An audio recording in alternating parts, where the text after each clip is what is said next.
Alors, bonjour chers téléspectateurs en fait de la chaîne YouTube Ostéopathie. C'est tout nouveau, tout beau, c'est tout frais. Désormais, nous allons essayer de vous proposer quelques, pas de proposer, mais de faire des interviews. Donc, nous allons poser des questions à notre cher et grand thérapeute adoré qui est Francis Bourgois. Qui va donc faire l'exercice de répondre à un certain nombre de mes questions. N'hésitez pas, vous, quand vous aurez vu cette vidéo, de poser vos propres questions dans les commentaires. Et dans ces cas-là, nous referons une interview avec les questions que vous avez posées. Et comme ça, notre cher thérapeute adoré y répondra. Donc je vais commencer par déjà laisser Francis se présenter. Oui, je m'appelle Francis Bourgois, je suis donc l'auteur de cette chaîne. C'est moi qui ai participé à créer toutes les vidéos d'ostéopathie qui s'y trouvent. Avec des amis, nous avons bien travaillé parce que nous avons fait, refait, refait jusqu'à ce que ça nous semble parfait. Donc j'étais kinésithérapeute à l'origine, ostéopathe ensuite. Et formateur, j'ai passé peut-être une trentaine d'années à co-animer des formations en thérapie manuelle globale, où nous avons inclus un aspect émotionnel, un aspect énergétique. Et puis actuellement, plus dans des formations pour tout le monde, des formations de soins manuels pour tous avec 2 amis, voilà. Avec des supports écrits, des petits bouquins, voilà. Bon, donc je suis à la retraite de mes soins, mais je ne suis pas dans l'inaction la plus totale. Donc merci Francis d'avoir répondu déjà à cette, d'avoir déjà fait cette présentation. Et là, je vais lui poser la première question que beaucoup de gens se posent, qui est une question un peu classique, mais qui mérite une réponse de la part d'un professionnel. Donc Francis, est-ce que tu peux nous expliquer quelle est la différence entre un kinésithérapeute et un ostéopathe ? La grande différence, c'est que ce ne sont pas les mêmes formations, du tout. On n'est pas obligé d'être kiné pour être ostéopathe. Il y a des ostéopathes de différentes origines. Il y a des médecins ostéopathes. Il y a des ostéopathes qui sont entrés dans des écoles d'ostéopathie sitôt le bac. Et il y a des kinés qui se sont spécialisés en ostéopathie.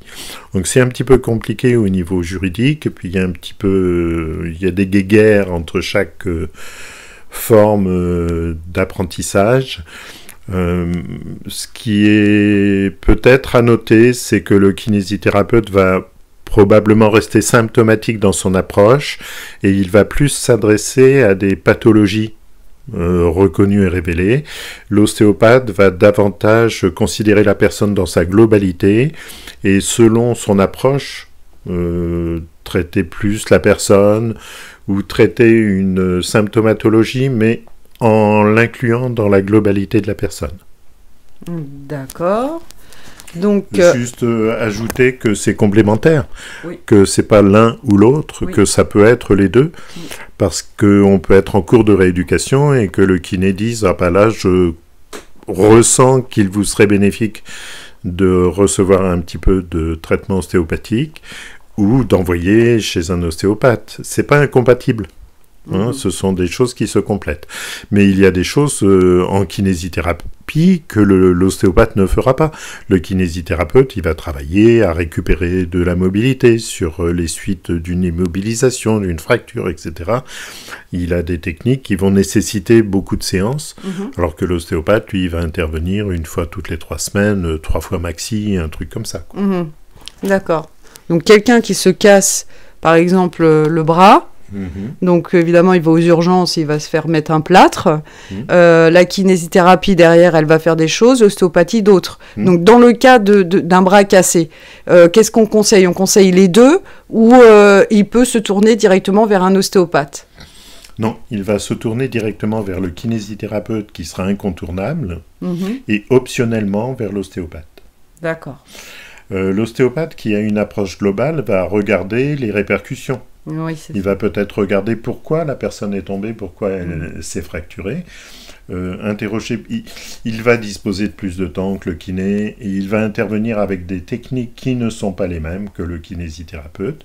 Donc il se peut que dans la chute, en se fracturant le bras, la personne se soit déplacée la colonne vertébrale, qu'il y ait d'autres éléments que l'ostéopathe prendra en compte. Et puis après, selon sa philosophie, resituer dans l'histoire. J'aime bien prendre des anecdotes pour illustrer. Une femme qui venait pour une problématique de genou, qui au fur et à mesure des consultations s'aggravait. Et nous nous sommes rendus compte, à la fin du traitement, que en fait son mari l'avait emmenée au sport d'hiver pour lui annoncer qu'ils se séparaient, et elle a fait sa chute à ce moment-là, et elle a commencé à souffrir du genou, et ça allait de mal en pis, c'était de plus en plus grave, jusqu'à ce que le divorce se soit prononcé. Donc je l'ai revue une dernière fois, je l'avais consultée en ostéopathie, pas en kiné. Je l'ai revue une dernière fois, elle est venue me dire, bah écoutez, mon genou va bien, le divorce est prononcé, et je refais ma vie, et voilà. Donc on sent bien comment sont intriqués les différents éléments, les éléments mécaniques et les éléments psychologiques. Et si on n'a pas le temps ou la philosophie de considérer la personne dans sa globalité, dans son histoire, on risque de louper des choses. Mais après, il y a des tas de gens qui se contentent de kinésithérapie, il y a des tas de gens qui ne voient que l'ostéopathe en fonction des circonstances. C'est difficile de dire comme ça dans l'absolu. Tu m'avais expliqué une fois, Francis, qu'il y avait un monsieur qui te disait « j'en ai plein le dos ». Et qu'en fait, tout simplement, il avait très mal au dos, mais que sa problématique venait qu'il travaillait aux archives. Et que, justement, le fait qu'il travaillait dans un endroit qui ne lui plaisait pas, eh bien, ça lui provoquait... C'était une histoire très, très particulière. C'était un jardinier dans une énorme structure, et la structure a sous-traité tout le jardinage à une entreprise extérieure. Son jardinier, elle l'a reclassé dans les archives qui étaient en sous-sol, sous la terre. Donc ce monsieur ne trouvait pas de solution à ses maux de dos parce qu'il était déraciné et il était envoyé travailler dans un secteur qui ne lui convenait pas du tout. Donc il était sous la terre, il était plus à l'air libre et il était dans un job qui ne lui convenait pas. Donc j'en ai déduit à ce moment-là que ça se traduisait par du mal de dos. Après, l'histoire était encore plus compliquée, il s'est passé d'autres choses. Mais on se rend compte comment une problématique physique peut se manifester à l'occasion d'un choc émotionnel. On va résumer comme ça. Oui, comme on dit, qu'il y a des personnes qui, d'un seul coup, se découvrent avoir un cancer. Mais après avoir discuté avec eux, tu découvres qu'ils ont perdu quelqu'un, il y a le divorce, etc. etc. D'accord. Donc je pars du principe que c'est systématique, que systématiquement, après peut-être ma systématisation est abusive, mais je pars du principe que systématiquement, au départ de la problématique, il y a toujours un conflit psycho-émotionnel qui se manifeste au niveau énergétique, donc ça perturbe le fonctionnement énergétique de la personne. Et enfin, ça va se manifester au niveau physique de manière à ce que les gens puissent prendre conscience de ce qui se passe, parce que tant que c'est pas physique, tant qu'il n'y a pas de douleur, tant qu'il n'y a pas de manifestation physique, on en prend rarement conscience. Et de comprendre que quand il y a la manifestation physique, quelquefois de régler le problème physique, ça peut suffire, mais que parfois il faut remonter en amont, vérifier au niveau énergétique et vérifier au niveau psycho-émotionnel si l'émotion qui a causé toute cette chaîne lésionnelle est réglée, digérée. D'accord. Donc il n'y a jamais rien de systématique. Il y a des gens qui vont aller mieux parce que c'est réglé au niveau physique, c'est apparu au niveau physique, ça disparaît au niveau physique et le reste s'efface. Et puis il y a des problématiques qui nécessitent qu'on remonte cette histoire lésionnelle et qu'on règle au niveau énergétique et qu'on règle au niveau psycho-émotionnel. Il n'y a rien d'écrit d'avance, il n'y a rien de systématique pour tout le monde. Chaque cas est différent, chacun a une histoire particulière. Mais donc, en conclusion, l'ostéopathie peut servir justement à régler tous ces problèmes, enfin, plus ou moins, quoi, on va dire, mais elle travaille dans la globalité, donc du coup... L'ostéopathe est un globaliste et c'est un activateur de vie. D'accord. C'est quelqu'un qui... Nous apprenons en ostéopathie à repérer les endroits du corps où il y a des tensions ou des blocages et à lever ces tensions et ces blocages. C'est la base de l'ostéopathie. L'ostéopathe est un agitateur, un facilitateur de vie. La vie se manifeste à l'intérieur du corps sous forme de circulation, de mouvement, d'énergie et de mouvement. Et les problématiques accidentelles ou historiques qui sont inscrites dans l'histoire de la personne vont générer des tensions et des blocages. Donc, charge à l'ostéopathe, qui doit agir dans la globalité s'il veut être conséquent, de repérer les endroits où c'est tendu et où c'est bloqué, et de lever ces tensions et ces blocages. L'ostéopathie pure, c'est d'agir sur le corps pour lever les tensions. D'accord. Okay. Le reste, c'est philosophique, c'est chacun selon son histoire, selon sa conception. Il y a beaucoup d'ostéopathes qui sont intrigués par les énergies et qui vont aller chercher des informations pour trouver des techniques qui permettent d'agir sur les circulations d'énergie. Et puis il y a des ostéopathes qui s'intéressent plus aux aspects psycho-émotionnels et qui vont se renseigner et trouver des outils aussi pour avoir cette approche, mais l'ostéopathie pure, c'est purement physique. Donc Francis, est-ce que tu peux me dire comment vivre une vie saine d'un point de vue physique? Waouh, je peux le dire, mais c'est une vaste question. Peut-être d'abord dire que chacun a sa propre vie, ses propres besoins. Nous ne sommes pas tous égaux devant les problématiques de santé. Déjà, dire ça. Il y a des gens qui ont besoin de bouger plus que d'autres. Ensuite, d'une manière générale, nous sommes beaucoup trop inactifs, beaucoup trop passifs. Il n'a jamais été prévu que l'humain reste assis toute la journée derrière un bureau, avec les ondes de son portable ou de son ordinateur, dans du stress, parfois dans du bruit, dans autant de préoccupations que nous en avons. Il y a quelque chose qui ne fonctionne pas bien là. Et puis cette personne-là va peut-être monter dans sa voiture pour rentrer chez elle, s'asseoir, se reposer dans le canapé, s'asseoir pour manger la soupe, et puis ensuite, il reste d'aller dormir. Donc là, heureusement, il y a quand même une période de repos où le corps va pouvoir se reposer et récupérer. Mais on sent bien qu'il y a eu trop de mêmes positions, pas suffisamment d'activité physique. Voilà, c'est pas une vie saine. Donc après, chacun en fonction de son activité. Après, moi, j'ai soigné des maçons ou des gens qui avaient un métier extrêmement physique, c'est l'inverse. Ils sont presque dans l'excès et il faut qu'ils adaptent à leurs gestes professionnels. Donc on ne peut pas vraiment dire la même chose pour tout le monde. D'une manière générale, avoir une activité physique suffisante et relaxante, que ce ne soit pas de la contrainte. Si l'ouvrier maçon, les pires, je crois que ce sont les ouvriers qui travaillent dans les abattoirs, qui sont dans des conditions de froid, de stress, de presse, parce qu'il y a des rythmes à tenir, etc. Je crois que ce sont les pires conditions physiques de travail. Et puis après, nous avons dans notre pays une masse de gens qui n'ont pas de travail. Donc là, psychologiquement, c'est extrêmement difficile aussi. Donc voilà, considérer que nous sommes tous différents dans des circonstances de vie différentes. Et que chacun doit chercher quelles sont ses propres solutions et ses propres outils.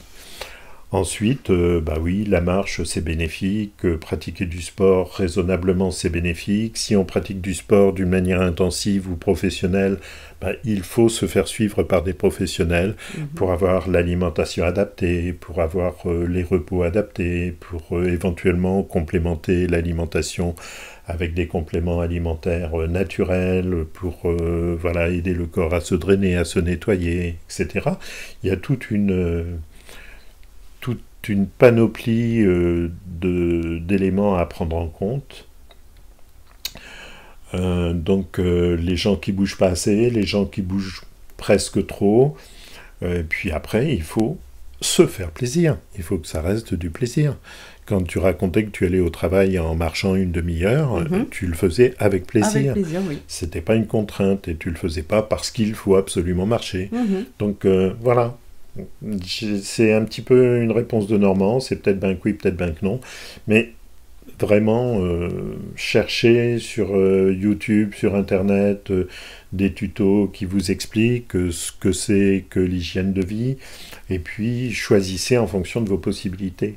Après, quelquefois, c'est de privilégier de monter un escalier à pied plutôt que de prendre l'ascenseur.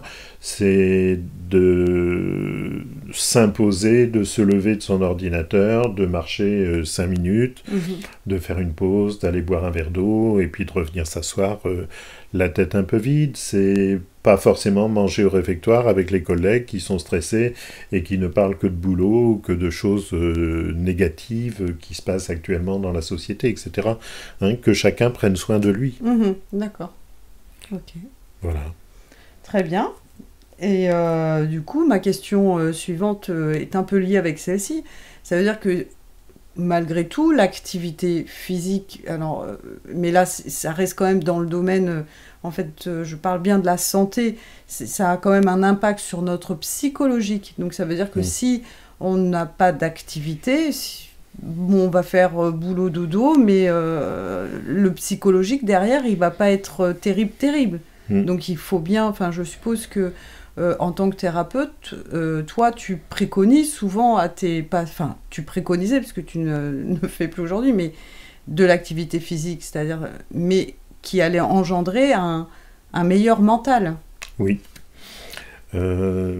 C'est de parler de la relation entre le psychisme et le corps physique. C'est étroitement lié. Donc, par expérience, chacun a expérimenté de bouger et de se sentir mieux. Donc, après, les scientifiques nous disent il y a des endorphines qui sont sécrétées à partir d'une demi-heure de marche, etc. C'est aller chercher les informations. Moi, je ne vais pas reprendre tous les éléments, mais de dire oui, de bouger, ça fait du bien, de remettre en circulation, ça fait du bien. Après, par expérience personnelle, si je rumine une problématique, je me suis rendu compte que de mettre en route une activité, ça suffit souvent à se sentir mieux. Ouais. Donc, voilà, j'ai un problème avec les impôts. Ils m'ont rappelé parce que j'ai demandé abusivement, soi-disant, de l'aide pendant l'infection du Covid en tant qu'auto-entrepreneur. Donc, il faut que je rembourse. Voilà, j'en ai gros sur la patate, d'avoir l'impression d'avoir été un tricheur ou de vivre quelque chose qui n'est pas tout à fait juste. J'ai entrepris de cuisiner pour la famille pour le soir et j'ai oublié ma problématique, ou je l'ai relativisée. Donc d'entrer en activité, physique ou moins physique, cuisiner c'est pas très physique, mais d'entrer en activité, ça remet quelque chose en circulation, ça remet quelque chose en route qui allège au niveau du mental. Oui, ça c'est sûr.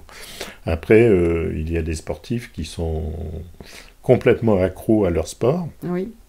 Parce que ça leur fait du bien, parce qu'ils se sentent tellement bien après avoir couru ou après avoir pratiqué que ça devient une...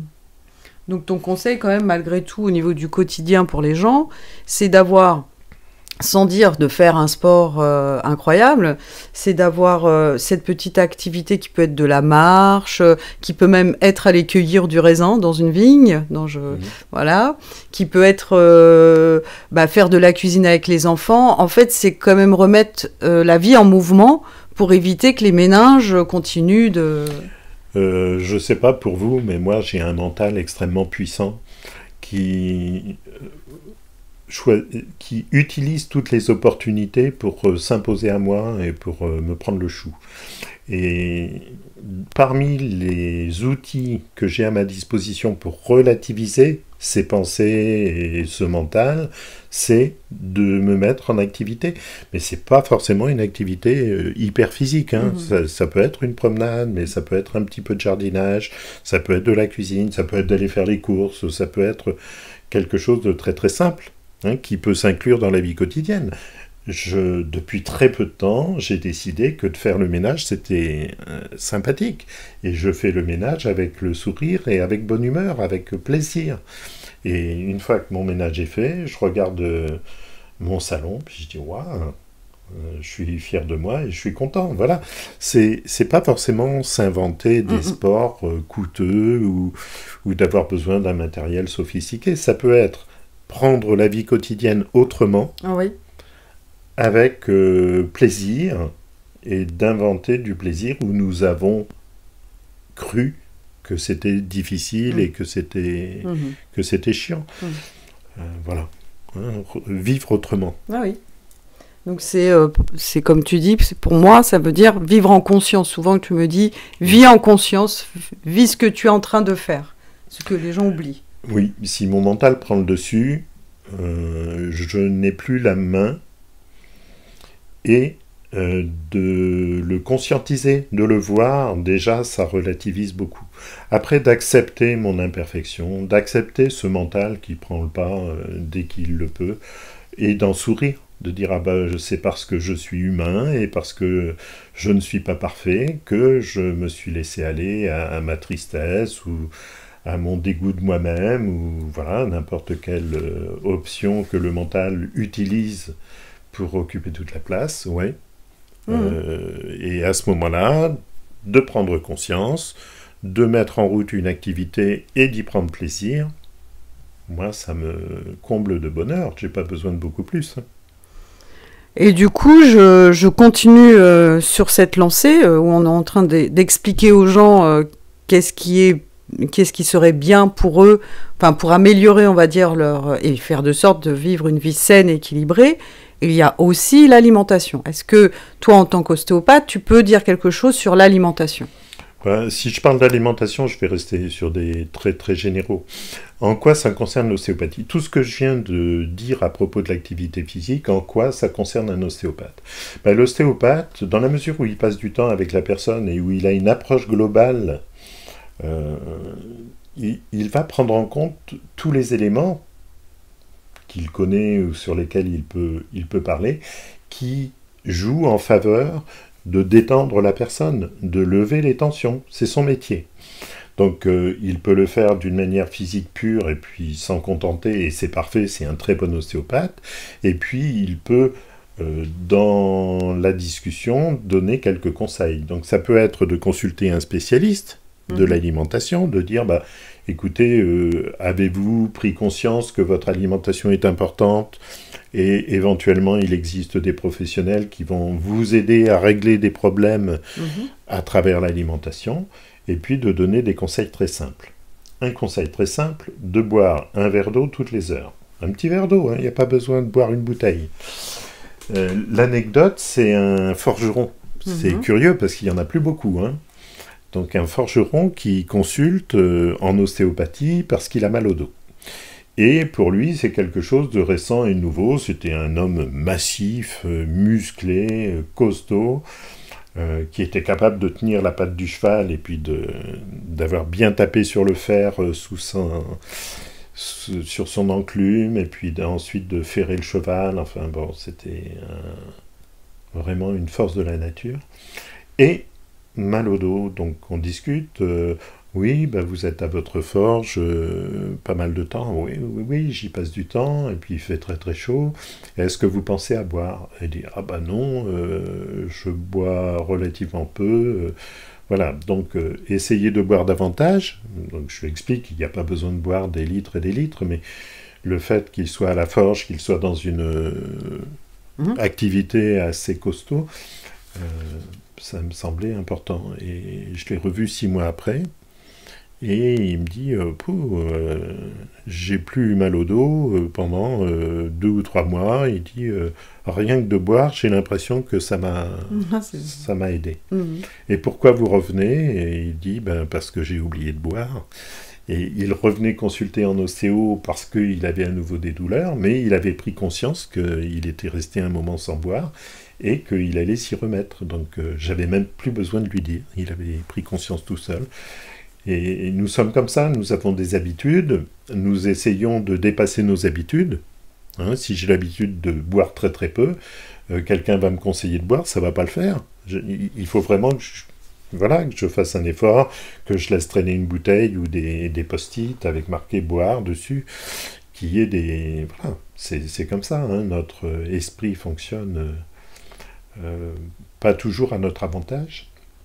Voilà, un conseil simple, buvez un verre d'eau de temps en temps, vérifiez que dans le courant de la journée, vous ayez bu à peu près 1 litre et demi, et puis voilà, ça le fait. Après, évitez l'addiction au sucre, évitez les addictions d'une manière générale. Moi, je suis grand buveur de café, je commence à prendre un peu de café décaféiné, et puis je commence à mettre de l'eau dedans, parce que... je me suis rendu compte que ça favorisait la tension. Voilà, plutôt être raisonnable, plutôt éviter les addictions, éviter les excès, et si je fais un excès, le lendemain je fais un petit peu plus attention, ou pendant quelques jours. Après, c'est très spécifique en fonction de chacun, hein, c'est un peu le même propos que tout à l'heure. Nous avons tous une vie et un fonctionnement différent. Moi, j'ai du mal à donner des conseils précis, les mêmes à tout le monde. Oui. Donc après, ça sera adapté en fonction des personnes. Ce que j'utilisais comme outil quand il était question d'alimentation, c'était un système de questionnaire organisé par un laboratoire qui s'appelle Nutergia, qui a organisé un dictionnaire qui permet de déterminer le terrain de la personne. Donc, si vous tapez Nutergia sur Internet, vous allez retrouver ça, toutes les informations. Ils ont un site très très bien fait, avec des tas de conseils basiques sur l'alimentation. Je renvoie plutôt vers des spécialistes que de me lancer moi-même. Parce qu'on va y passer des heures et des heures, hein, si on commence à attaquer sur les détails de l'alimentation. Mais c'est un élément que j'ai pris en compte dans mon travail d'ostéopathe, parce que c'est un élément important. Et l'argument que j'utilisais au départ, c'était « dans votre voiture, vous ne mettez pas du gasoil si c'est un moteur à essence. Par contre, dans mon corps, je vais mettre du sucre à profusion parce que je suis gourmand, et c'est une aberration. » Donc, d'être aussi raisonnable avec son véhicule corporel qu'avec nos véhicules, voitures ou autres. On en prend soin, il y a des gens qui prennent plus soin de leur voiture que de leur corps physique. C'est vrai. Voilà ce que je pourrais dire à propos de l'alimentation. Très bien. Écoute, moi, Francis, tu as répondu à l'ensemble de mes questions. Est-ce que tu as un petit mot de la fin pour les spectateurs YouTube de ta chaîne? La fin FIN ou FIM? Les deux. Juste dire que c'est un grand bonheur de pouvoir partager une expérience professionnelle et que si ça peut être utile, ça me fera vraiment plaisir. Ok.